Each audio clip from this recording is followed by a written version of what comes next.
Welcome back to the Gutology podcast. Today, our host, Julia, for those who don't know her, she's a functional medicine practitioner, has got nutritional therapist Vivien Allred in the studio. They are going to uncover the powerful link between your gut and your hormones and why it could be the missing piece in how you feel every day. In this week's episode, you'll discover how your gut lays the foundation for hormonal balance, the everyday toxins and stresses that could be disrupting your hormones, and how the little choices you make daily can completely shift the way you feel long term. Right, hi Vivien. Hello. How are you? Good. So tell me a little bit about how you got into the natural health world and what's your story? We've all got a story, haven't we? Yeah. So it's quite the story as well. I always say that I was pretty healthy as a kid, but then on reflection, I did have some little symptoms going on, which I now know are related to histamine and mast cells, which maybe we'll get onto. Yeah. But things like nosebleeds, travel sickness, dizziness, I was always the fainter. And other than that, digestively, absolutely fine. My skin was completely clear all through high school, great energy, no allergies, no time off school, great immune system. But then it was when I left school, I had gone from being really active, just PE and sports after school, to pretty sedentary. And I think just my body was changing at the time with hormones and everything. And I just felt not confident in my body. I definitely wasn't overweight, but I remember there was a family holiday that I went to in the last year of school. We went to Florida and I saw a picture of myself on the beach. And I was like, that's so awful. I need to lose weight. And then that just triggered me to go to the gym. And then I got really into the gym. So me going 3 times a week turned to pretty much daily. When I'm into something, I'm really into it. There's like a dopamine thing that I need to work with as well. It can serve me really well, but then it can also be a detriment, definitely. Yeah. So I started going to the gym when I was at college. Didn't really know what I wanted to do. I started studying health and social care at college. I knew I wanted to do something health-wise, but I didn't really resonate with social work or nursing or childcare or anything like that. So I did that for a year. I didn't really enjoy the course. So then when I was 19, I'd always wanted to do Camp America, you know, when you go over to the summer camps. Yeah. And I went teaching aerobics and Pilates, which I had no experience in, but I was just into the gym. A way to travel. Yeah, exactly. Yeah. So I was based in Pennsylvania, so like the Northeast, and had been really into the gym, started to diet as well before this trip. And I was reading Women's Health magazine, just trying to get health advice. So it was me eating bran flakes and skim milk for breakfast to fuel my workouts. I was eating like 100-calorie snack packs of things and just wasn't fueling my body well enough. And that led to me losing my period. My skin, which was completely clear before that, started breaking out really badly. My hair started falling out. And it was my mum actually who was like, you're doing this to yourself. You need to stop over-exercising, just cut back a little bit. But I was getting so many compliments. And I felt better because I was eating probably healthier than I was doing before and just cut out a lot of junk food. So I felt more energized initially, but then it took a turn for the worst. And I did start feeling more anxious. And the motivator for me was my hair and my skin. The fact that they were like going out of whack. I didn't really care about my period. That wasn't a really like concerning thing for me. But I went to the doctors and they didn't ask one question about health or lifestyle or anything or what had changed. I'd gone from having regular cycles to completely nothing at all. And they diagnosed me with PCOS and like, oh, you just developed this condition randomly, not asking like what you've been eating or not eating. So they said either wait and see what happens or you can go on the pill. And at the time, being on the pill was like this cool thing. You're a woman if you're on the pill. So I went on the pill because otherwise it would just get worse because I wasn't changing anything. And the pill that I first went on was a really high estrogen one. And within days, everything was 10 times worse. I was fully depressed within days. I mean, I wasn't in a good mood before, but this just completely tanked everything. And it was my mum again, who was like, no, you need to go and swap the pill. This is not right. I was thinking I'll push through. It's okay. It's gonna mean that everything gets better. But I did swap the pill. I went on a more modern one, the Yasmin. So it's like a newer formulation, and I'd researched that one was apparently better for things like acne. It has its own problems. I think it's pretty much blacklisted these days because of the dangers. It has a black box warning on it, and it did clear my skin, that one. It stopped my hair falling out, but my hair just never really grew. And I developed like other things like histamine problems. My digestion wasn't as good, but as long as my skin was clear, I was happy. So then that summer when I was 19, I went to America and I tried to maintain my healthy lifestyle whilst there. I was very active there because that was part of my job role. But there were very long days, just looking after these children from 6 a.m. Sometimes you went to bed at midnight, just very hot, intense summer over there. And I was trying to still eat healthily, which is very hard to do in a place like that where it's pizza and pasta and sweets and candy galore. So I would just stock up on salads and oatmeal and plain chicken. Just was not fueling myself well and was really burning out that trip. And I started getting really painful leg cramps in one leg. So on reflection, I think that was a blood clot from this pill, which is notorious for contributing to blood clots. Some people have actually died from them. So that was, scary. But I thought I was just low on electrolytes, or I was wearing sandals a lot. Maybe it was that. And the last few weeks of that trip, I got food poisoning really bad, like 2 or 3 times. The water that we were drinking from was well water. Oh, dear. And when I'd put it in my water bottle, it was brown. And we were meant to survive on that for 7 weeks. And then I didn't know until years later when I tested that I had picked up Lyme disease from that area. It's absolutely rife. Northeast. Yeah. It's like right next to where is it? Lyme, Connecticut. Yeah. So they didn't tell us to tick check. And I've heard stories of a lot of people from the camp because you are in the middle of the woods. And I'd kept a journal the whole time that I was there. And I looked back at it, and there was one day where, as a reward for some competition or something, we got to stay in this like lake house just outside of the camp, and we'd walk there at night in the tall grasses through water. And I wrote, by the end of the day, I didn't feel good. I didn't have the rash, or I didn't look for the rash or anything. And I felt very fluey and unwell, and same the next day. And then just started to deteriorate after that. Spent a couple of weeks in New York. Also got bitten head to toe by a mosquito there. So who knows if it stemmed from that even. And once I got back, another twist in the story was I didn't know that my childhood home that I was in had mold. And I'd spent 9 weeks away from the house. Maybe my body was detoxing a little bit from it. And then I returned after a really hot summer in England. And that was just the turning point. Everything just like went to rock bottom with my health. I couldn't even drink water without bloating, sensitive to everything. I had some mild histamine symptoms. I was getting a bit of rosacea on my face and a bit of scalp issues beforehand. But yeah, things just got really, really bad. So I started Googling, trying to find answers, and came across a naturopathic nutritionist who worked in Manchester. So I went to see her because she was talking about the gut-brain connection and the skin stuff. So I went to see her, and she did loads of lab testing. We found out that I had parasite infections and SIBO and yeast overgrowth. My thyroid was off. I was still on the pill at this point. She was telling me the potential negative effects and how that's impacted my gut as well. And it just opened my eyes up to what actual health is. And I didn't even care anymore about my weight. I was like, I just want to be healthy, because at that point I couldn't even eat healthy foods. And it seemed like the healthiest foods made me feel the worst. But she had me go gluten-free, then dairy-free, and things were kind of getting better. And then we started working on the gut stuff. But I don't think it was a big thing at the time to do prep work for that with how sick I was. And we didn't use binders or anything when I was killing off all of these bugs. We didn't know about the mold until all the Lyme. So I was doing all of this detox work, and it was just making me 10 times worse. I was having a lot of histamine responses, migraines. I'd had seizures, really low blood pressure, fainting, and I just couldn't stop losing weight.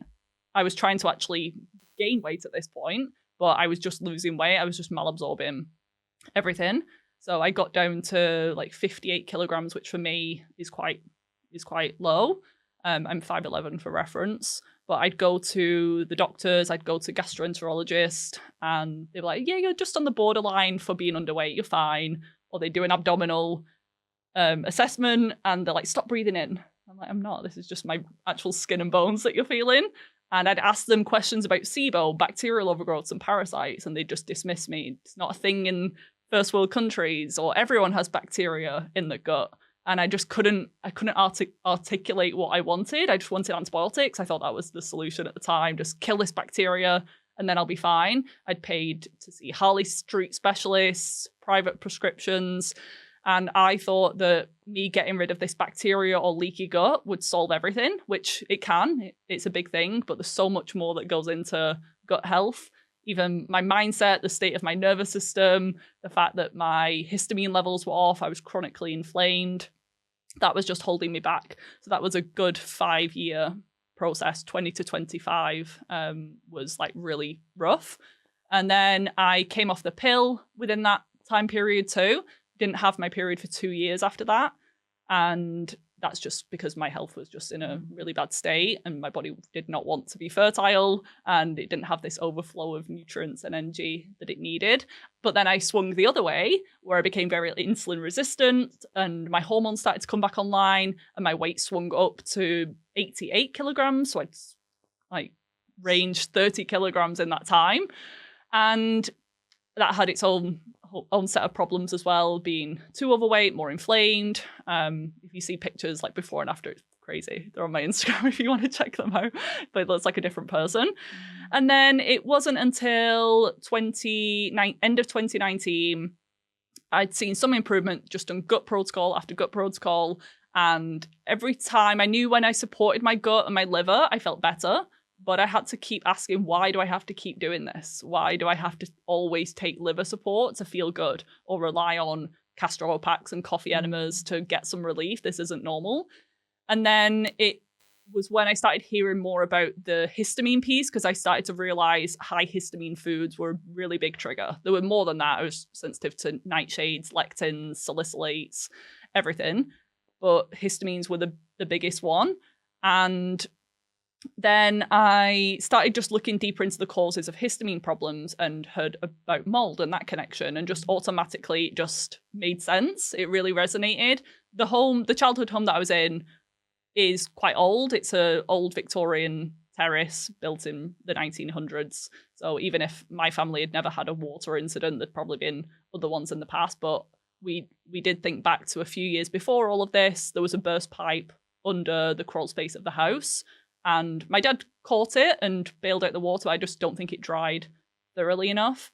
And then we all started to get symptoms slowly, but all very different. That's what confused me, because I was the canary in the coal mine. I was the worst affected. I had all the symptoms. And my mum had more autoimmune thyroid going on. My dad had more allergies, and he developed food allergies. And quite bad ones when he was like 50 years old. He just went on holiday and it was to peppers and prawns and chilies, anaphylaxis level allergies from not reacting to anything ever before. That was a bit of a red flag. And I went to a seminar by Great Plains Lab, the Mosaic Labs now, and the title of the seminar in 2019 was Mould and Mast Cells. So I was like, this is a sign, I need to go here. And as part of attending in London, you got a test. You could choose between an organic acid and a mold test. I thought, I'm doing the mold test. I had to wait till I got home to do it properly. And that was off the charts, so high. I've never seen a higher one than my own. And there was mycotoxins like mycophenolic acid, which is an immune suppressant. So it was just making sense. And luckily, that's next year. I was already planning on moving anyway. I was moving out into my first place, into an apartment. It got delayed another 6 months because of COVID, which was very like testing to my patience, because I knew that mold was holding me back then, and I just wanted to move, but I ended up moving in June 2020. And even though I'd been on my health journey for years prior to that, I feel like that is when I actually started to heal. Even though I'd done years of gut protocols, all the things, been eating clean and gluten-free for years, it wasn't until 2020 when I finally moved and started to do the detox work. and I pushed it a bit too hard to begin because I booked 2 weeks off work and I said I'm gonna detox from mold in these 2 weeks. But no, it doesn't work like that. It was more like 2 years actually. But within a few days, my brain function was better because the last few months of being at home with lockdown too, because we weren't going out. I'd left my part-time job then. I was doing my nutrition full-time. Yeah, I should have said then that I started studying nutrition after seeing that other practitioner. And within days, my brain function was better. I could actually string a sentence together. I realized I could make a phone call without having notes in front of me. It was scary how bad it got. And then within 3 months, I thought my hormones started to come back online. I'd already got my period back at that point, but it was anovulatory. So I was bleeding, but I wasn't fertile. I still had all the PCOS symptoms. My skin issues had come back. I was still overweight. But then very slowly, every few months, I started to see improvements. My histamine symptoms were less and less. I was losing the weight without any real effort. It was focusing on my health and my hormones and my gut that made the biggest difference. I then started to do gut protocols again, but this time they were actually successful because all the foundational things had been addressed, all the blockages had been removed. I did a lot of parasite cleansing. I really got into mineral balancing. That made a huge difference. And then I did a little bit for the Lyme, but I found that with the Lyme, there's a huge connection with mold, and that suppressed the immune system. So when my immune system came back online, it could just deal with the Lyme naturally. Because if you were to think of how many people live in that area, they might have on a test an antibody for Lyme, but they're not symptomatic. And it's because your immune system should be able to deal with it. So that was the approach that I took with that. And yeah, slowly started getting better. I'd say it took 1 to 2 years to really see a difference. And now it's 5 years on. And we've just been talking about histamine and like little things that I still have. I'd say I'm 97% better than where I was. And I just have like lingering histamine things that I need to be mindful of. And I still feel like I can make a full recovery. So I'm not limiting myself there.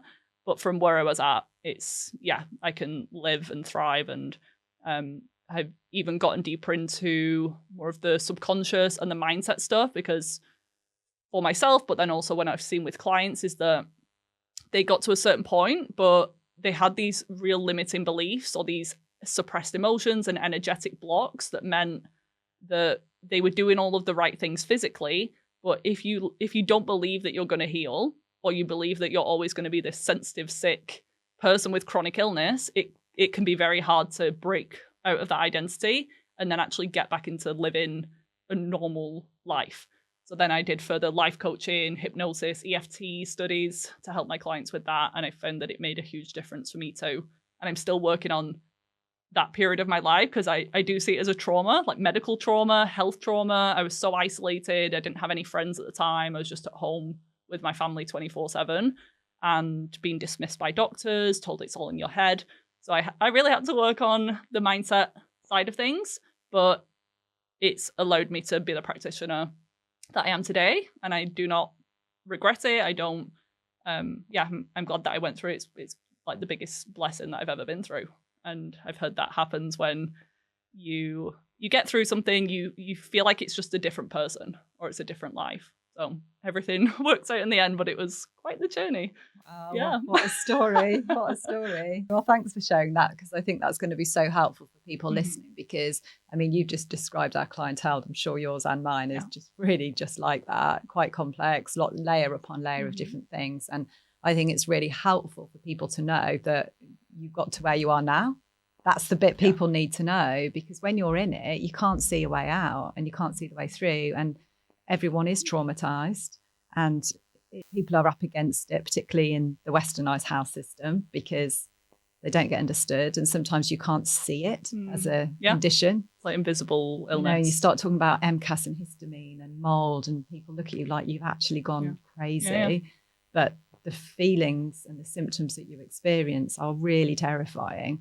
So just sharing that story, I think, huge power to just have people know that you can get well. Yeah, so there are some foundations to health, but then the order at which you come at it is a little bit different person to person, because let's say someone's thyroid is really off and the level that they need a medication and some real support for it, it's going to be very hard for them to heal their gut or for them to get their cycle back. So the number one goal might be to clear their skin and have regular periods and fall pregnant, but you need to look under the surface, especially with sex hormones. I describe them as being like the tip of the iceberg.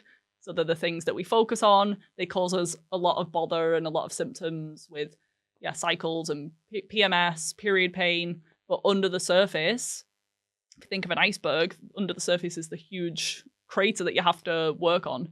And that can be gut health, that can be nervous system, but it just depends on the person and the health history as to where you kind of jump in. Is it something else that you said that was really interesting to me is when it was your skin that was your focus and your hair. But that's so true of everybody that comes to see us, because there's a reason why they're seeking help, and it's not that they just want their body healed, and it's usually a thing that they're, I can deal with everything, but I just need my skin to be okay. I mean, we see that in psoriasis cases and things like that. But especially women. Nothing motivates a woman more than her falling out or the rash all over her body. So how do you approach it when people come and they're this kind of typical complex case, maybe Lyme, maybe mold, maybe co-infections, and lots of underlying gut imbalances as well? How do you manage it when somebody comes to see you and they're like, right, I just need you to fix the bloating, but they've got all of that around it, and you know that you're going to have to go there? How does that conversation go? Yeah, if they know that they have it and they've tested and they've done a lot of other things before, I find that it typically comes down to the nervous system and just reminding them of the impacts of not addressing them things long term, and how the body is meant to heal itself when you address things like the autonomic nervous system and the subconscious mind, and get the immune system back on track. So they might want to not be bloated by their wedding next year, and there's all of these time pressures on there, but you have to remind them of the long-term goals. And maybe you could, I feel like a better example is maybe weight loss. They could lose the weight, they could lose 10 pounds in 4 weeks, but on the wedding day, they could be anxious and almost passing out because their blood sugar's going to drop, and they just don't enjoy themselves. So not that you have to choose between feeling good and being at your ideal weight or having clear skin or whatever. You can have both, but you have to prioritize health to begin. And you'll find that sometimes when you take the focus off the symptom and look at the bigger picture, those random separate symptoms tend to just improve. Because with my clients, I'll choose 2 to 3 symptoms that they want to work on. And that's more for them, because I know that the body heals as one. It doesn't just work in isolation, like we're led to believe in the conventional medicine field, where you're sent to one person for one thing and another for another. So I have them focus on these things, but I'm actually looking deeper. So I'm working on their gut health, even if they don't really know it. I'll educate them, because it is important to know if they're taking a probiotic or doing some sort of gut protocol. I want them to be involved, but as long as they think that they're still working on the skin stuff, which we are, but just indirectly, I feel like that's all that matters. Yeah. It's a way of kind of keeping them really engaged and motivated, but identifying what it is they really need and connecting with that, and then knowing in the background that you might need to do X, Y, and Z. Yeah. Let's dig into the pill a little bit more, because I think from your own experience and what you alluded to is that, I mean, this is big. This is really big, because so many people are on it, in fact, routinely. And, from the age of about 12, if there's anything that goes wrong, you get put on the pill straight away. And sometimes until you decide you want to have a baby 15 years later, and then you realise what the hormonal problems have been that have been sort of quietened down. I used to say, just to be like conservative, like, I don't really have any strong opinions, but I actually do. Now, yeah. I don't think it's a good idea. I love that it's available, and if it works for you, that's great. But when we are prescribed it, we're sold this dream that it's just a cure-all for women, and the only real side effects to be concerned of are very real things like breast cancer, or if you have a history of a stroke, maybe a certain type isn't right for you, but they don't tell you the impact that it's having on your gut microbiome and how it's like a low-dose antibiotic that you're taking every day. They don't tell you how it depletes the key nutrients that you need to have good, healthy hormone levels, the mental health connection, and how the progesterone only pill particularly is very linked to depression and anxiety. People choose that one because they think it's a lower hormone pill, but it's just as problematic. And yeah, even the IUD, the copper coil, I don't feel like there's a great one, because even the non-hormonal copper IUD has its own problems with copper toxicity and mental health that way. And I do a lot of mineral testing and find that can cause a lot of issues even after you stop the pill, and those can linger for years. So people just go on the pill, stop to have kids, and sometimes it takes them, when they're 35, then years to get their cycle back. And then there's this whole time pressure and they feel really stressed. So if someone is on the pill, I would say give yourself as much time as possible to come off and kind of detox from that and repair the damage, so to speak, that's been done. And that can take a couple of years for this preconception work. So what does it do to the gut microbiome? I feel like it depletes the good bacteria and increases decreases the good and increases the bad bacteria. It can stress the liver. It can contribute to leaky gut. And the nutrient side of things, it can affect the nutrient absorption of things like zinc, which is important for the gut lining integrity, your stomach acid levels. So I feel like my stomach acid levels dropped quite a bit. Another thing that I feel like I had is pyroluria, which is genetic zinc deficiency. So it was just a double whammy being on the pill at the same time. But a lot of women on the pill can develop even gallbladder issues. It can really make the bile thick and sludgy, and the high estrogen that's in them can really slow that down. So then you can end up with SIBO as a result if you're not sterilizing the small intestine efficiently, gallstones potentially, and it just can really mess up the gut microbiome overall. It's funny because the pill is such a normal thing to take, isn't it? And also gut issues are such a normal thing to have and talk about. And it's like, where do we actually step out Common, of this? not normal. Exactly. Yeah. Where do we step out of this and be like, none of this is okay? Like none of it, you know? And I think even now, like if somebody had gut issues, there is not one way they would connect that to their gut. So I'm really pleased you've just illustrated how it impacts that, particularly on all levels of the gut. Stomach acid, we all know if your stomach acid is out, everything downstream of that is impacted. If your liver's not functioning well, it has huge impact on your gut and your hormone balance as well. But just stopping the pill might not be enough. No, so just it's even if you've ever been on the pill, and I was only on it for 2 years and it completely messed me up in that time. There's women who's on it for 20 years. So you have made the first wise step in stopping the pill, but there might be some repair work that's needed after that. Yeah, I think there's a shock factor though, isn't there? That if it was that bad, then it wouldn't be given to women.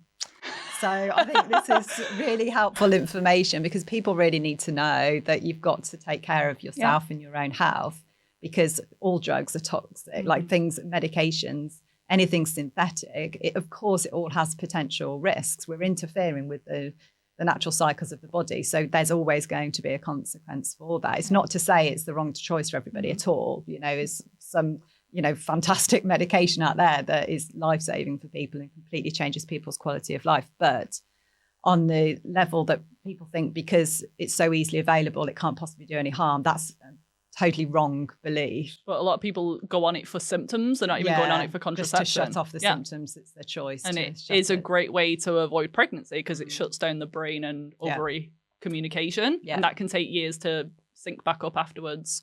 But there are non-hormonal or non-medication ways to avoid pregnancy, if that's what the concern is. Things like the fertility awareness method, just being mindful of when you're ovulating, and just being careful around that time, because the female body is only fertile up to about 7 days in a whole month. And there's people taking a pill every single day to shut down that, or they went on a pill because they've got acne.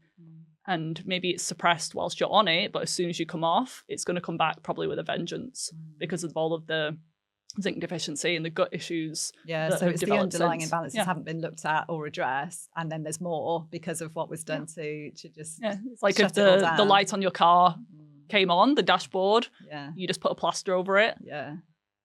It's can be dangerous. Now, let's check in with a listener and hear how their gut and hormone imbalances have actually shown up in their life. And if you'd like to get involved, follow us on Instagram at Gutology. We'd love to hear from you. My predominant issue is really with abdominal pain. I get pain it can really be all over my abdomen, but most commonly it's up in the upper abdomen. And it can be left or right. The diagnosis I've got is biliary dyskinesia, which is a low functioning gallbladder. There's no evidence of stones or sludge on any scans, but I've got a really low ejection fraction at 11%. So the pain can be left or right, which is quite interesting. I also struggle with nausea. I get quite bad fatigue with really, really bad brain fog and quite low mood as well. I get problems with dizziness, and I do have low blood pressure, which I really struggle to bring up. And I just sort of generally have, kind of low appetite. But one of the things I do notice is that my symptoms will definitely flare during the month. And I usually find that sort of towards the middle, so the sort of coming to the end of my cycle, or to start bleeding, I notice that the symptoms definitely get worse. So if I feel at my best, it's just after my menstrual cycle that, from the middle onwards, it starts to feel pretty poor. Do you get any time when you feel great, like just after the bleeds, do you actually feel like your normal self, or does it just ease up a little? Yeah, no, definitely. I do get a little bit of respite just after my period, and if I'm going to feel good, it'll be then. And it's quite interesting because I've made a huge amount of, or put a huge amount of work into my lifestyle and my diet and my health. And so actually when I feel good, I feel really good. Even if I've got a little bit of pain, it's the rest of it, kind of the energy and just my mood, definitely kind of compensates for that. But it changes drastically as the month goes on. What's your fat intake like in your diet? So I know there's a lot of advice when you have a low functioning or a problem with your gallbladder to avoid fat. I actually understand that, particularly with low function, that's not something that you want to do. So I do try and incorporate healthy fats, so olive oil, coconut, avocado, that kind of thing. I am struggling a little bit with histamine as well. So I do try and be careful how much things like avocado I'm having. Yeah. But I definitely do try and include a little bit of fat with every meal just to try and keep calling on the gallbladder to work. No, that's the right thing to do, definitely. And then with your stomach and digesting food, this nausea that you talk about, what time of day do you usually get that? Or is it like a low level all of the time? Yeah, I mean, it will definitely, actually when I wake up, normally I feel okay, but the nausea will come on within about 10, 15 minutes, even before I've eaten anything. And then it can just come and go throughout the day. I haven't really noticed a strong pattern. Sometimes eating helps it, sometimes eating makes it worse. Okay. Have you ever been tested for a bacteria in your tummy called H. pylori or Helicobacter? Yes. So I've had, not for over a year, but I had that test and it came back negative. Okay. That's helpful. Good. And have these symptoms been going on for, you say mentioned about 2 years long? Is that right? Yeah. So I kind of, when I tell my story, I would say it all started a couple of years ago when I landed in A&E, but actually looking back before that, I had warning signs. I had random nausea, random stomach pain. It was just never loud enough for me to take notice. But certainly in the last couple of years, since I landed in A&E with the diagnosis at the time of pancreatitis, I've struggled since then. And I've gone through periods where it's been better, but lately it seems to be sort of getting worse, gradually getting worse. And what do you think? You've been through so much. What do you think is underlying it? Do you have any instincts yourself of where you need to put your focus? I've done a lot of private testing, and I've uncovered things like mould and, SIBO, hormone imbalances, parasites, but I've done the protocols, I've followed the guidance, I've done the things, but unfortunately still just don't feel well. And I haven't been able to kind of really find out kind of what the root cause would be that means that I can't get better. The amount of, I always say that I've never worked so hard at something and failed so miserably as trying to improve my health. You're not alone. A lot of people feel like that, and the people that we see in our clinics are just very much telling us a not too dissimilar story, really. But what we often find is that if you feel like you've tried everything, you've done all the protocols, you've done the diets, you've addressed the mold, you've moved out of it into a cleaner environment, you've looked at your hormones, you've balanced your minerals, and still you're not getting the results, it's often, there's a number of reasons why it could possibly be, but a big one is to do with your nervous system and being dysregulated. So as a practitioner, that's a place where we would often start, is to actually make your body feel safe enough that it's okay to heal. Because what can happen is, it's actually called the cell danger response. I don't know if you've ever heard of that as a term, but it's actually reflecting a state where your body's getting really stuck in a pattern. And it's just because there's been one too many insults on the cells and they can no longer operate in their normal way. So they kind of send out a danger signal instead to your body, rather than do all the normal things and go about its normal day-to-day jobs. So this underlies a lot of chronic illness, and particularly when you can't get better, we need to actually go in and look at the nervous system, look at the cell danger response, and really support and nourish the cell function, starting at the absolute basics, and then actually nurture your body so that then all the protocols you need, whatever it is, it will work, because it's on that foundation. So it's a big area to discuss, really, but there's probably two main aspects that I would say would be very worthwhile you looking into. And the first is to do with the condition of your cell membranes, and using some phospholipid supplementation to really start supporting the cell membranes, because they actually change in their structure when you're in this state of being really stuck. And you can really support the turnover of your cells. It takes many months to achieve it, but that can lay a really nice foundation. And the second thing is looking at circadian rhythms. So becoming really, really in tune with natural daylight, waking up and avoiding screens and going straight outdoors, or throwing your window open and looking at the daylight. And that's the biggest signal that your brain needs to actually set the circadian rhythm again. And when you get that every day repeatedly, it gives your brain it's like a safe signal as opposed to a danger signal. And this is how your primitive brain works. It responds to things and interprets this as, is that safe or is that danger? So I think with chronic illness, it receives more danger signals than it does safe ones. But one of the very best, most effective ways to make your nervous system and your body feel safe again is realigning your circadian biology. So through light, really, through natural daylight, and avoiding artificial screens and tech and things as much as you possibly can. So, I mean, it's a big subject to discuss with you in such a small period of time, but perhaps that might provide the starting point for a little bit of research for you.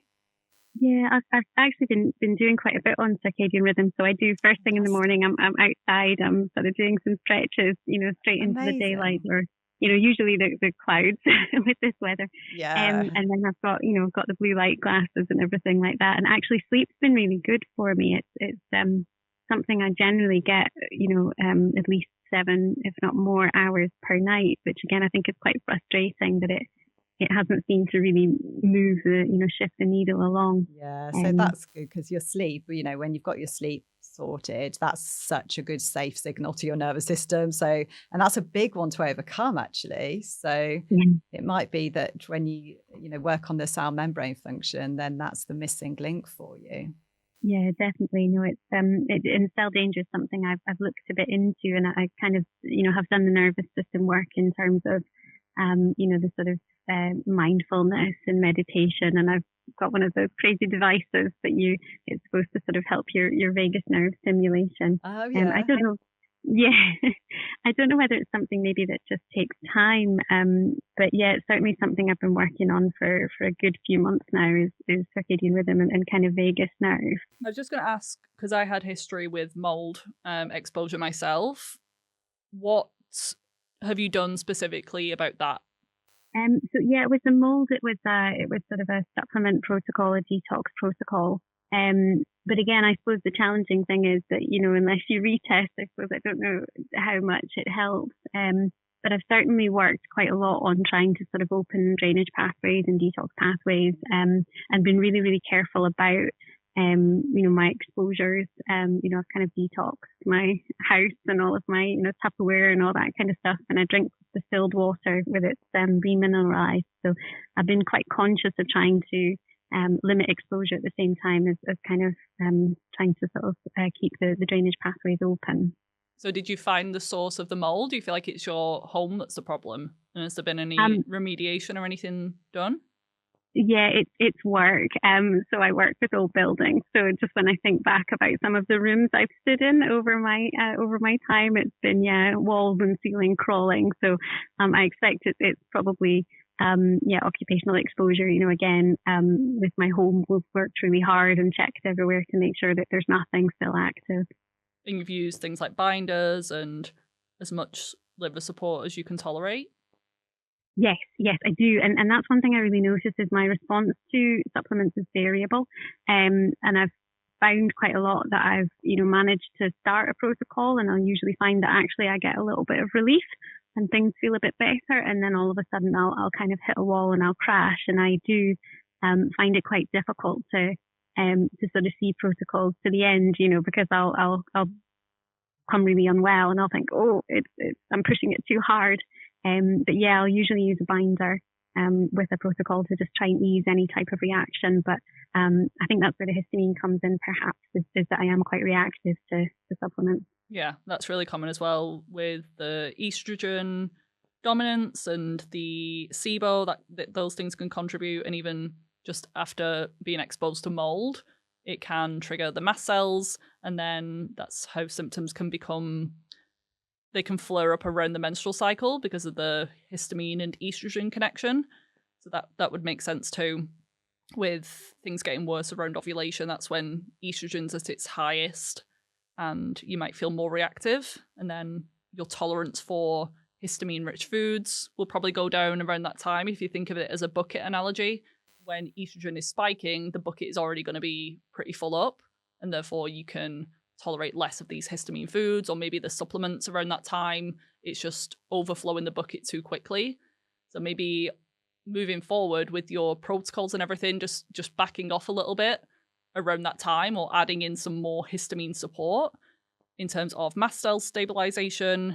For me, minerals made a big difference too, along with the cell membrane support, the phospholipids, things like phosphatidylcholine.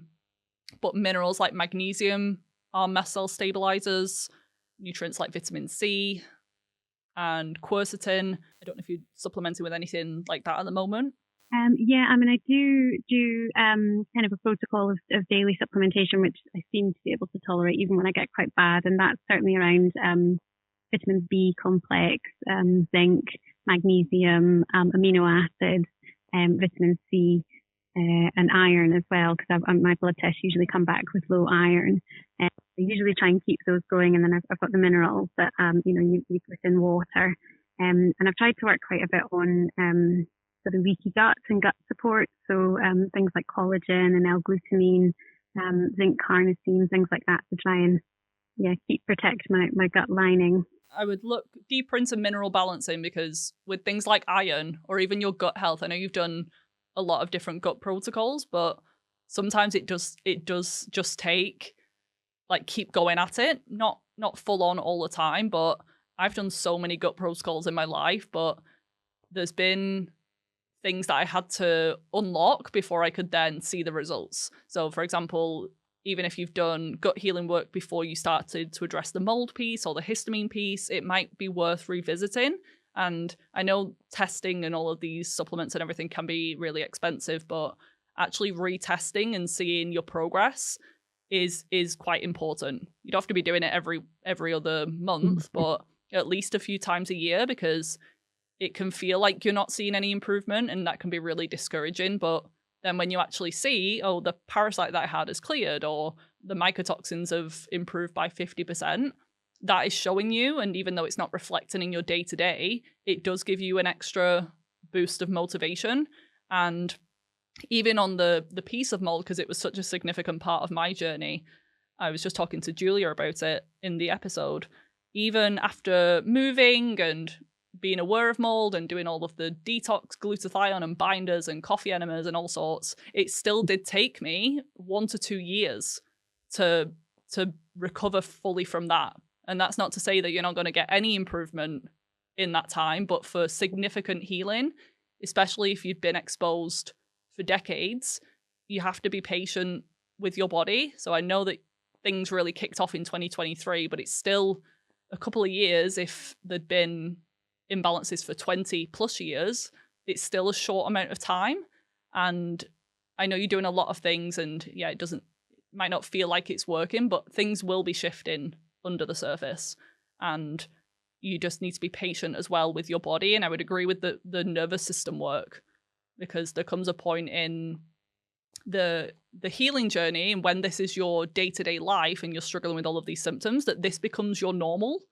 And not that that is what you want long term, but the nervous system, this becomes familiar.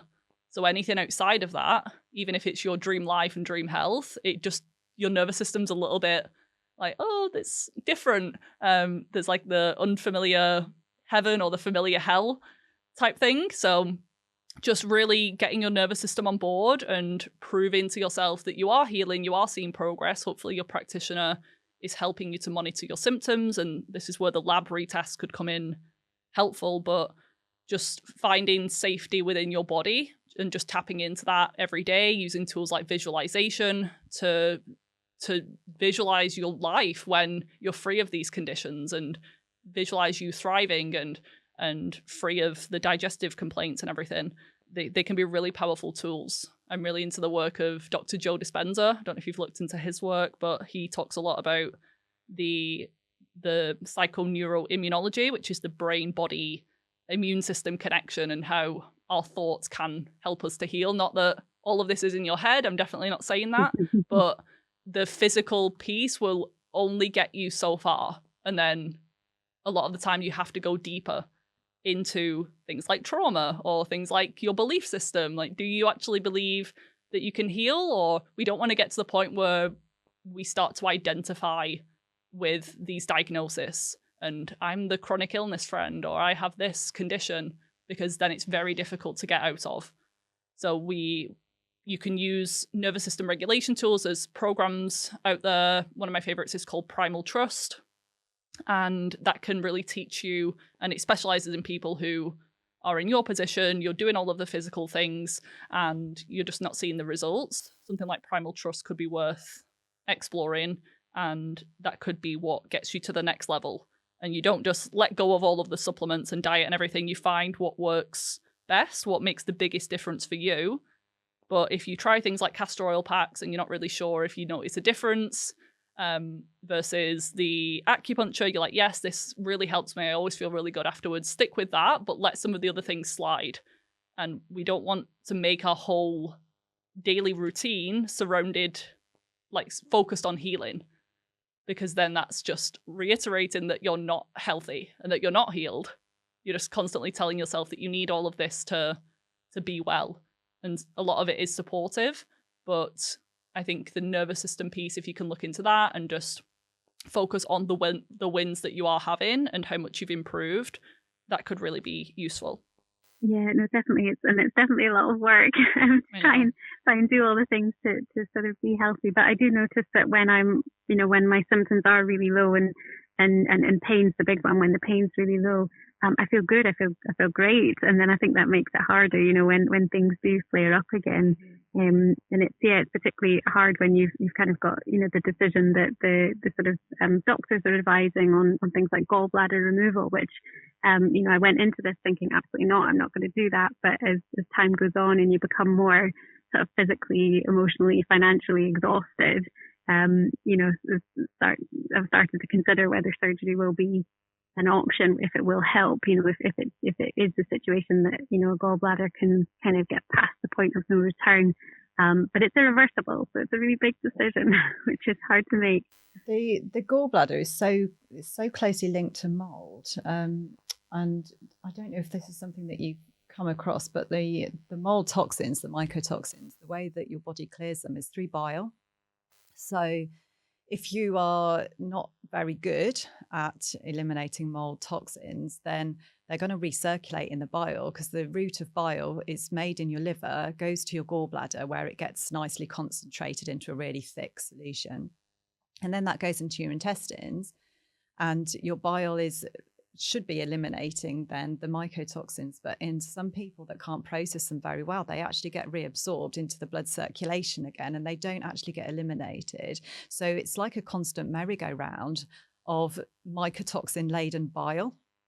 And this can actually damage the gallbladder. It can damage the epithelium in the gut, which is the gut lining, but the gallbladder itself can start to suffer. So in a lot of cases of mold that I've seen, it's very, very, very common to have a gallbladder issue, and even have had it removed because it wasn't known that that was the cause of the problem. So I wonder if this is something that can become, at the moment, it sort of goes a little bit deeper on the mold front as to what you do about the gallbladder, because if you're getting like quite daily symptoms, then I can see it feels quite urgent. But there's a few things I wanted to mention that I've just jotted down for you about mold, just in terms of monitoring, because Vivien was saying that it's helpful when you're doing any kind of protocols to monitor your success or not, as the case may be, to actually see when you've actually corrected something and when something needs to be corrected. And there's a test that you can do that can really help with knowing if you're in mold exposure, because it changes very quickly. It's called a visual contrast sensitivity test. Have you ever heard of that? I haven't, no. Okay, so this is something that is really, it might be really helpful for you going forward. So if you have mold illness, and this is part of the root of what's going on for you, then usually you would fail a visual contrast test. So it's a really simple test that you can do at home on your own computer. You just have to follow the instructions, and it's not like an eye test that tests your vision. So if you wear glasses or contacts, you'd still use those to optimize your vision to do the test. It's basically looking at your ability to see the contrast between two lines. So this is a particular parameter of vision that is really affected by mycotoxins, or even toxins from other kind of biological toxins that might be in your environment. But it can give you a clue. So if you fail the visual contrast sensitivity test, but then you're out of a moldy environment, it's passing the VCS test that would reassure you that you were truly out of the environment. So a lot of people that I work with use this visual contrast test as a way of knowing, are they in exposure currently or not? But that might be something very helpful, and it's really cheap. So there's a website called survivingmold.com, and that website provides a validated visual contrast test, and you pay the website directly, and it's $15, just 15. So it's quite accessible for most people to get one of these done. And also it will ask you some questions about whether you fit the criteria of somebody that doesn't process these biotoxins very well. Because some people process them better than others, and that's just down to our genetics and our different constitutions. But if you're one of those people that doesn't process them well, then that's when it can really influence the gallbladder. So it's worth looking up for you to just get a visual contrast test now. It's a movable thing. So if you fail it now, you will pass it one day. Or if you pass it now, it might mean that you've got a clean environment, but it's a changeable thing. And the last thing that I wanted to bring to your attention is MARCoNS. So you mentioned that you've got iron deficiency or anemia. There's a lot of causes of anemia, as I'm sure you're aware, that there's dietary deficiencies, absorption issues, that sort of thing. But when we're looking at mold cases where that is a significant factor, you can get a colonization in your nasal cavity. And it's a bacterial colonization that's resistant to antibiotics, and it's called MARCoNS. Now, what this does, this grows in presence of mold. So if you're in a damp, moldy environment, this colonization can occur. And by colonization, it means it lives there. So you can then move out of your moldy house or stop working in the moldy office, but you're actually carrying it. You're carrying this MARCoNS colonization with you. And then that can continue giving you the symptoms of mold, even if you're out of the environment. But one of the things that really made me think of that is when you say about the chronic iron deficiency, because that is a symptom of having MARCoNS. So you can look at getting that tested by a nasal swab. But for the point of this discussion, it's really just to give you areas to research and look into for yourself in case you're missing something. But I would absolutely say if there's MARCoNS there, that is such a common thing that trips people up in going for that next step in their recovery. Let's dive into the connection between the gut and your hormone levels. So whether we're looking at PCOS or PMT, PMS, or infertility, or menopause or perimenopause, all those different things, where does the gut play a role? I feel like it affects everything in the body, but especially hormone levels. And I find that hormones don't just go out of whack for no reason. They're not just trying to make your life hell. They are more of the symptom of a deeper problem. So any of those things that you just listed, even acne, hair loss, bloating, weight gain, thyroid issues, they're more of a symptom of a deeper problem. And I tend to find that the gut is going to be involved in that. For some people, it's more significant than others, but I've yet to see a client who we haven't had to work on the gut in some way, because it really is the center of our body. It's the center of our health. It's where we digest and absorb our food. So that's the main reason, is that in order to create hormones, in order to use them and get rid of them once they've been used, we need nutrients to do so. And amino acids from protein are absolutely key, but you could be eating plenty of protein, you could be eating the best diet in the world, but if you have poor gut health, you're not going to be absorbing them. Or if you've got bacterial overgrowth, SIBO, parasites, a lot of them can steal nutrients or cause malabsorption of them. And in order to make something like progesterone, which is my favorite hormone for women of premenopausal years, and it can be behind a lot of the conditions when it's low, like PCOS, PMS, fertility issues, is likely due to a low progesterone state. So would you say low progesterone is the same as estrogen dominance, or is there a difference? Can be. So you can have normal estrogen, but lower progesterone, and that is still estrogen dominant. Yeah. Because in comparison to progesterone, estrogen is dominant. But you can also have high estrogen and normal progesterone.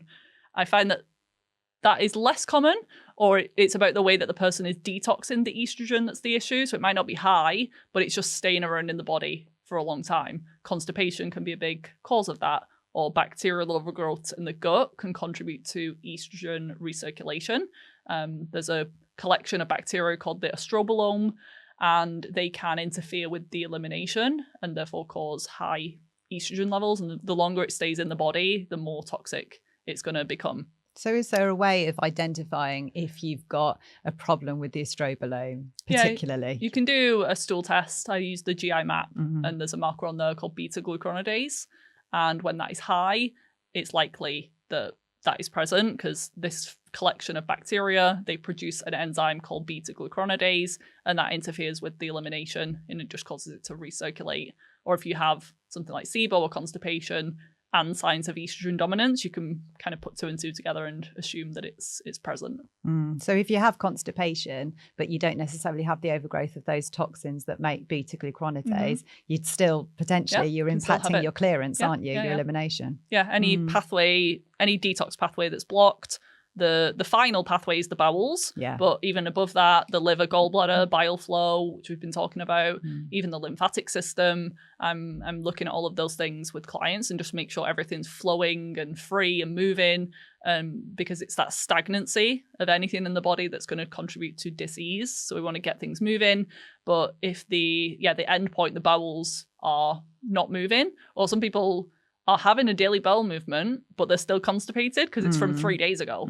So it's not just about you want to make sure that your transit time is nice and healthy. Probably 12 to 24 hours is ideal. And working on your gut health, whatever the problem is going to change what the solution is. So if it's SIBO, then some sort of antimicrobial protocol to lower the overgrowth. But we also want to see things like that as more of a symptom. I say I'm like that annoying kid who just keeps asking why. It's like, why did that happen? But why did that happen? but you have to go as far back as possible. But the gut hormone connection is undeniable. Some of the worst stool tests that I see with clients are actually from people with the least digestive issues too. And it is more acne. That's fascinating, isn't it? I had one client this year, maybe last year. Her main symptom was acne on her back, and she's quite a gym goer and young girl, and she used to have it on her face too, but she's on a really good skincare routine, so I think that was just masking it as well. Lots of exfoliation and things, but her back was just covered in breakouts. And she was like, that's the only symptom. I was like, I don't really see that happening. And then we dug deeper, and she did have some fatigue and some period problems, but that was her main concern.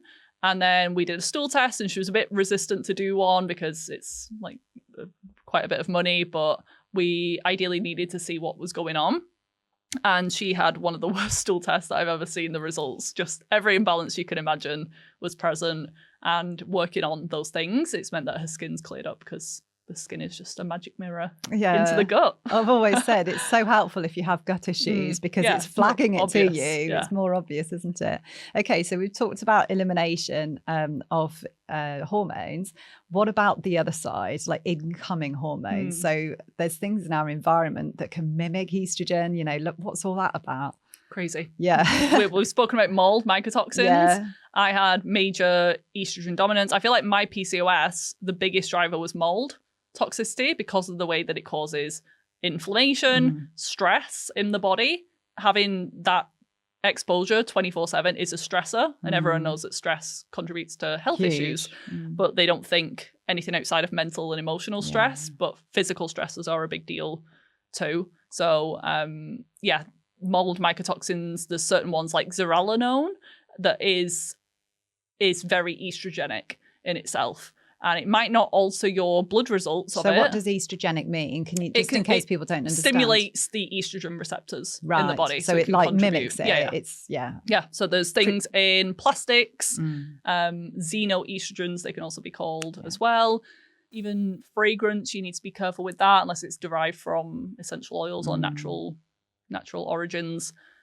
I feel like it's just code word for chemical and hormone disruptor, phthalates and things in the water, and we've mentioned birth control pills. Even after you've taken them, because of the disruption that it causes, some of the hormones can linger around. So yeah, we're up against so many toxins in the modern world, and we just need to clear up what we can and just control the controllables, but there's some things that we just can't control. So as long as your food, your air and your water are as good as possible in your home, and you do the best that you can with that, I feel like that's the most important thing, so that when you do then go on holiday, or you do go out to eat at a restaurant and they're not using organic food, it's not really that much of a big deal, because you're 80% of the time doing really well. So with clean food, it's organic as much as possible, as much as you can access and afford.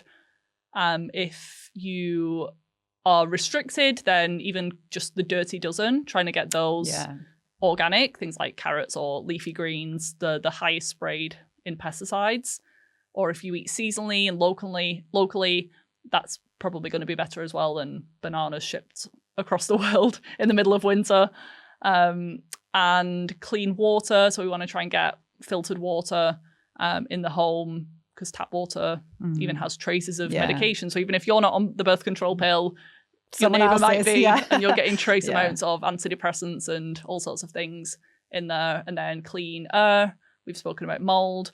It's always on my radar because of what I've been through. We don't want to try and be perfect. We can't avoid it completely. And there's no such thing as a zero mold home. No. But it's, when there's been significant water damage, or sometimes when your health just isn't in a good place, it can't handle it. So as my health has improved now, I can handle exposures better. So just this, I mentioned a histamine bucket before, but imagine a toxin bucket or an inflammation bucket.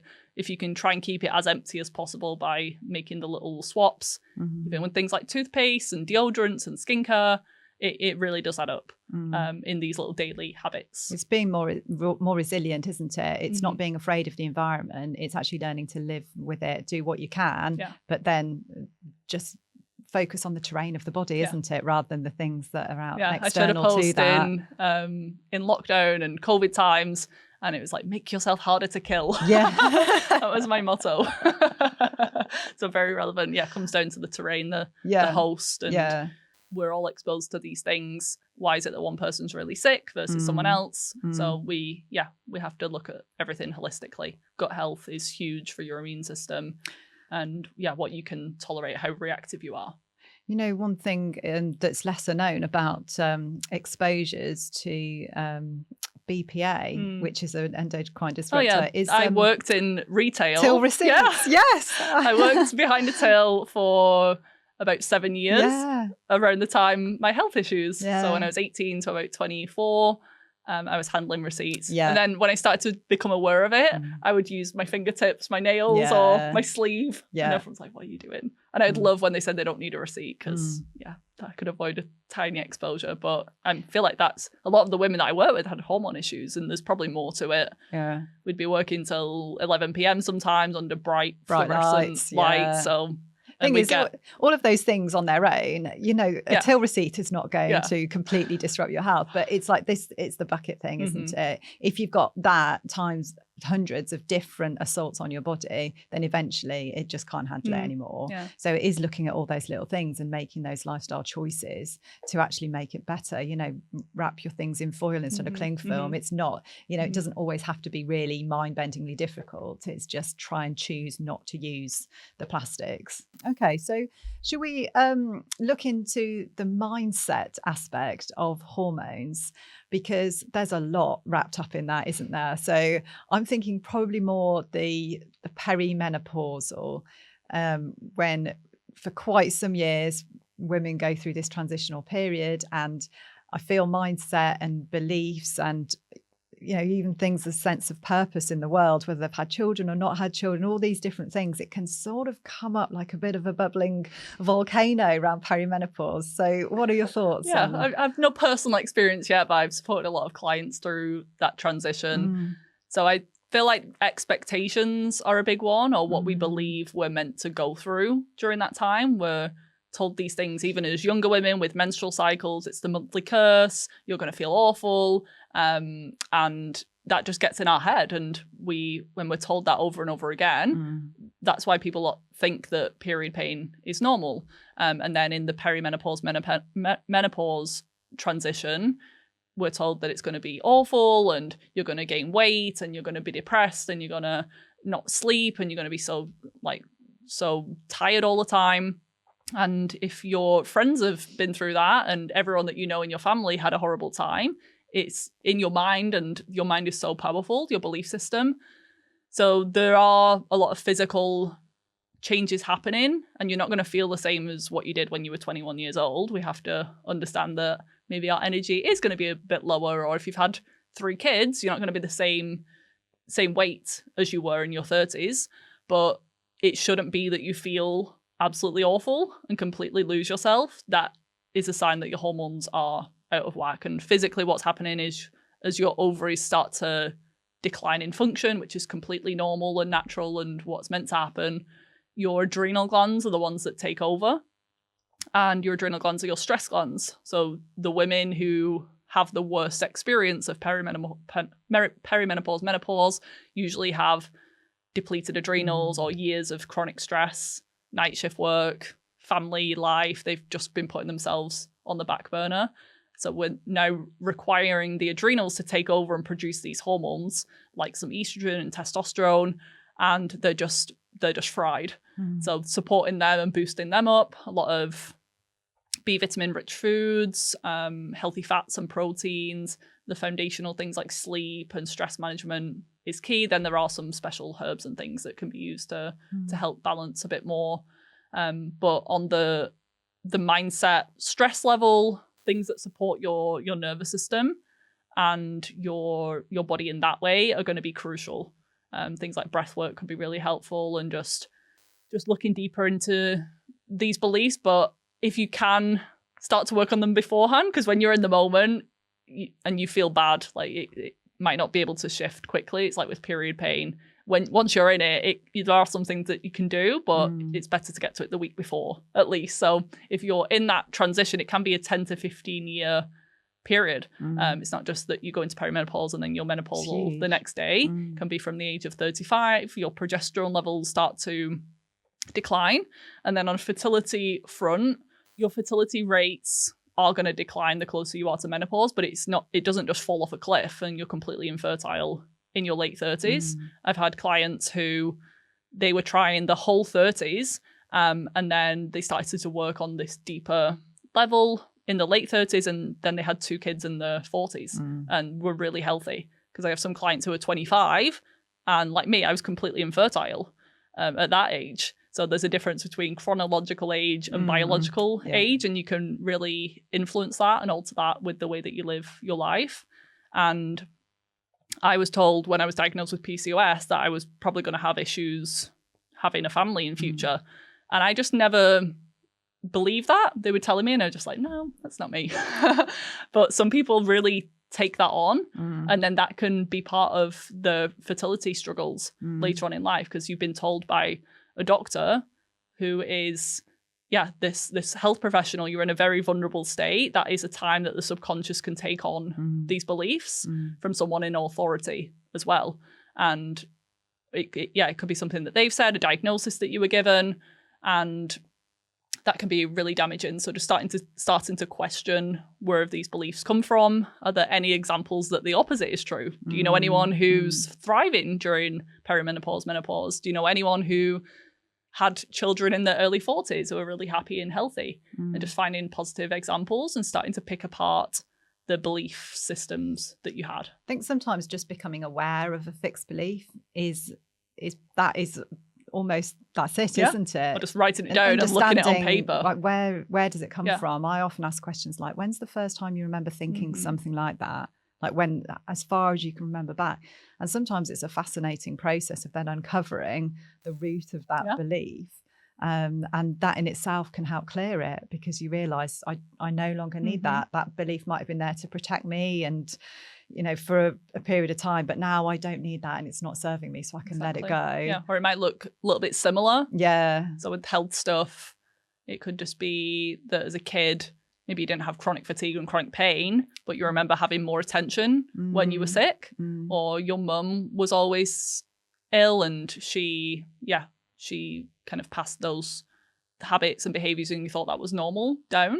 So going back to childhood and looking into some of these deeper things, it's not, this is the hard stuff compared to taking supplements, is looking at the shadow self and traumas that you might have been through and repressed emotions, which we now know contribute to physical health issues, is a big deal. But the power of that is totally, it blows supplements out the water. I mean, when you've got stuff like that going on and don't address it, the supplements will not work. They might work 5 or 10% and take the edge off something, but they're not going to work. But addressing all of that stuff that really enables you to understand your emotional side better. It just improves your whole life. Exactly, yeah. If it's not just holding back your health, think of everything else. It's like your relationships and your career. And so many of my clients, they start with the physical healing. Sometimes that can be important to at least get your brain clear and functioning better, and then they have this new confidence in themselves and they want to start a new business and they want to leave a toxic partner because they finally feel better in themselves, whereas before they're just trying to get through the day and they're just they can't even think a week ahead, never mind like what their dream life is. It's hard to address all that stuff when you feel really bad all the time. You almost need to get, like you say, a little bit better so you can just face it and then really move mountains. What are your thoughts on like the cyclical nature of just living, really? Because I don't think there's enough emphasis placed on people even having periods. So kind of going on a monthly, we know that our hormones are fluctuating month by month. We know it's in all the biology textbooks, but yet nobody that I've ever come across has an adjusted life because they're ovulating or they're in the luteal phase or we study this stuff. We can, but outside of our world, people don't put any emphasis on it at all, do they? So I think when it comes to perimenopause or menopause, suddenly they can't escape their own hormones and they don't know what to do. And I think a large part of people's problems is because it's forcing them to look at something they've never given any credit to, and given any priority, really. I suppose been going through the like routines of life and never asking like, how do I feel, or what do I actually want? And then they're like 45 years old and just questioning everything once the kids leave home, and they're like, right, what's my purpose now? Because they've just never listened to their intuition, or maybe they've been on the birth control pill, which completely shuts down your intuition and the feminine cycles. So yeah, it's one of my favorite things to talk about. And when I didn't have my period, I was so desperate to get it back. And now every month it's like my favorite thing, which old me would have been like, that's crazy. But that's what it should be like. We shouldn't be suffering every month with pains, and we are going to feel different week to week, but it shouldn't be this dramatic shift. It should be a nice fluctuation.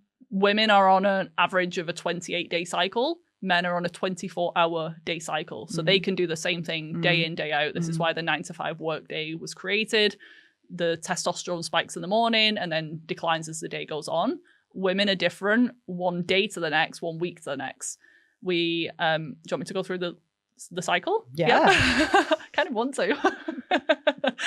So the start of the cycle is the bleed, the menstrual phase. And I like to describe them as being like seasons of the year. So we have the winter phase where hormones are at the lowest point. We are feeling a little bit more tired, introverted. Our body's a little bit more colder, so we should be having more warming, nourishing foods during that time. Red meats, for example, rich in minerals and iron, could be really good. Nice herbal teas. And we just want to take it as easy as possible. We can't just not go to work. If you can adapt some things, if you're self-employed or you can schedule when your meetings are, maybe that's not the best time to be doing that. Even your workouts, just trying to back off a little bit and just go for a walk. That's actually going to support your body more than doing a CrossFit session at 5 a.m. when you're on your period. And then we head out of winter into spring, the follicular phase, and the follicles are now developing, preparing for ovulation.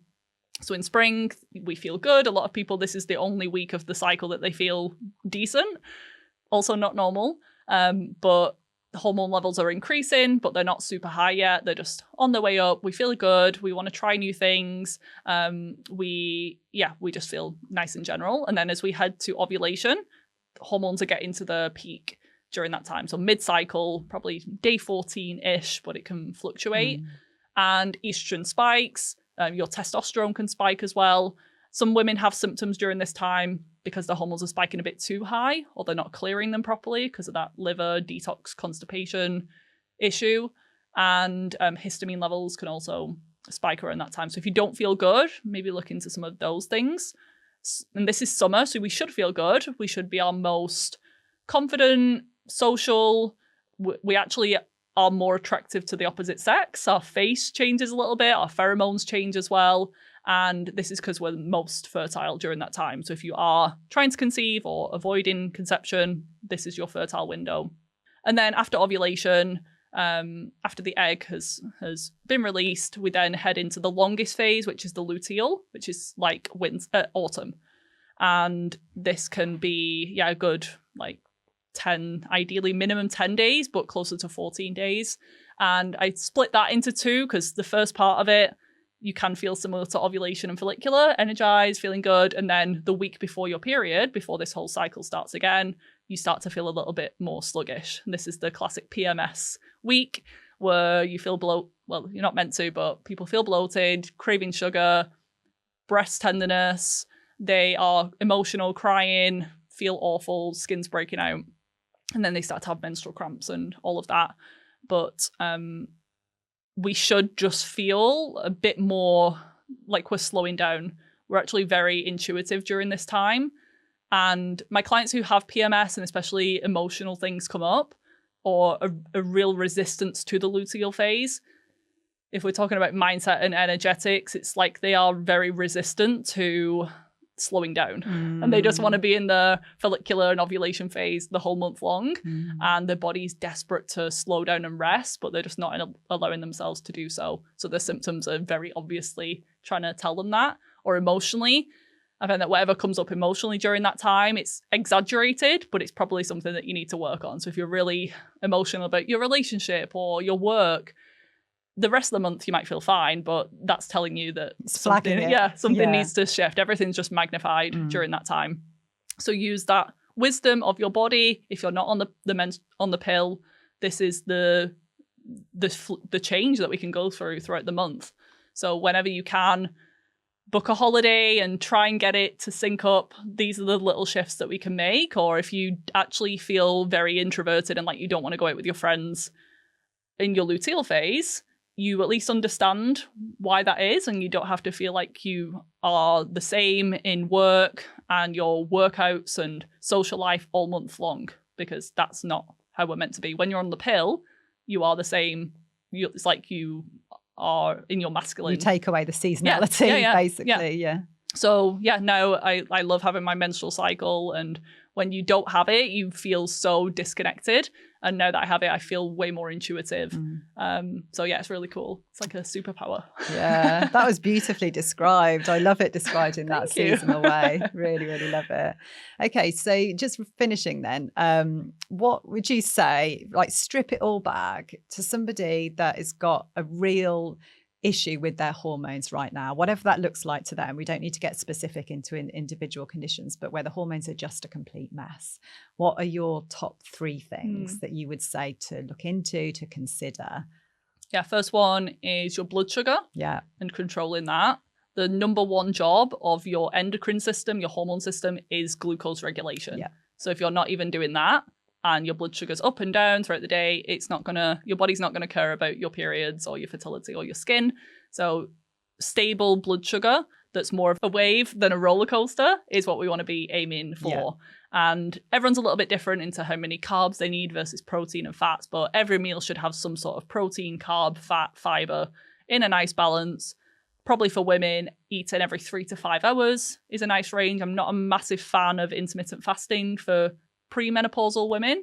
Postmenopausal can be a bit better, but female bodies are very sensitive to signals of famine. So even if it's just you doing it for health reasons or to lose weight, your brain thinks it's in a famine and it's starving because you've not eaten breakfast. And you might feel fine, but you're running on adrenaline, you're running on stress hormones, and that can deplete progesterone, that main fertility healthy hormone. Eating every 3 to 5 hours, nice balanced meals, cutting out the refined sugars, even be mindful of your caffeine. That can spike your glucose as well. The second thing is the light exposure. The circadian rhythm is really important in regulating our body clock. And this could look like first thing in the morning, I eat my breakfast outside, especially in summer. Even in winter, I'll have my dressing gown on and I'll be sat outside as much as possible. If you work from home, can you take a call outside and just stand in the sun instead of just being indoors under the same artificial light all day long? And then in the evening, or just throughout the day, having mini light breaks. So just getting outside and just getting the sunlight in your eyes. You don't have to stare directly at it. But this kind of tells the body what time of day it is, what hormones to produce, what hormones to stop producing. And women especially are very influenced by the sun and the moon, especially the moon. The lunar cycle is around 29 and a half days. So very similar to the menstrual cycle. Many women ovulate with the full moon, bleed with the new moon. So we are cyclical beings, and the light is what determines that. And then in the evening, we want to try and minimize as much artificial light as possible, coming off your tech, coming off your screens, or at least using the filters and the blue light blocking glasses and all of that if you have to. Have to be realistic. But that is a really big one. And then the last one is probably the stress and the mindset and nervous system, and just for women, slowing down, connecting to your feminine cycles a bit more, just being more like just gentle with yourself and not expect yourself to hustle and perform all month long.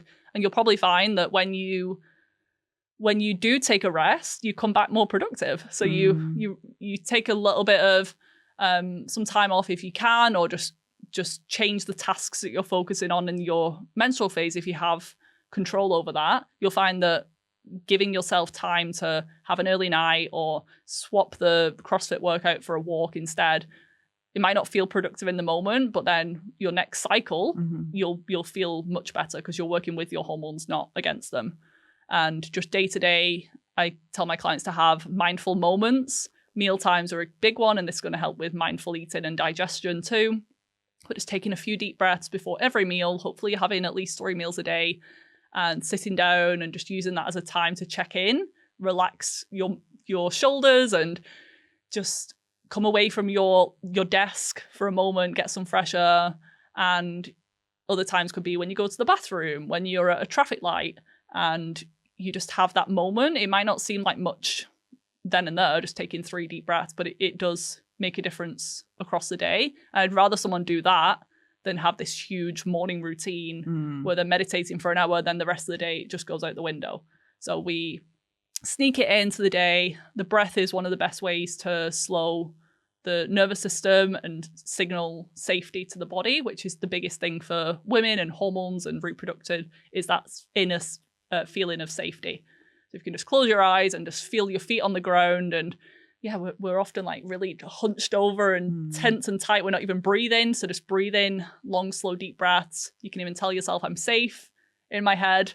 And that'll be really helpful for your hormone levels. So those 3 things will make a massive difference. Fantastic. I think the micro moments are so much more productive than, as you say, having a ridiculous routine every morning and then going and getting on with your day and completely rejecting it. It's just like, even if it's 10 seconds for every couple of hours, so powerful to do that. The same with it's exercise, part don't they, of as your well? Life, and it's realistic. Yeah, like with exercise, rather than doing a huge workout in the morning and then sat on your bum all day, just have an active lifestyle instead. Take the stairs and get your steps in, and do some air squats every hour. Huge thanks to Julia and Vivien for today's chat. You can follow Vivien at Viva Natural Health and keep up with Julia at JuliaDavies_nutrition. And thank you for being a part of the Gutology community. Whether you're tuning into the podcast or trying our microbiome-friendly products, we appreciate it. We'll see you next time.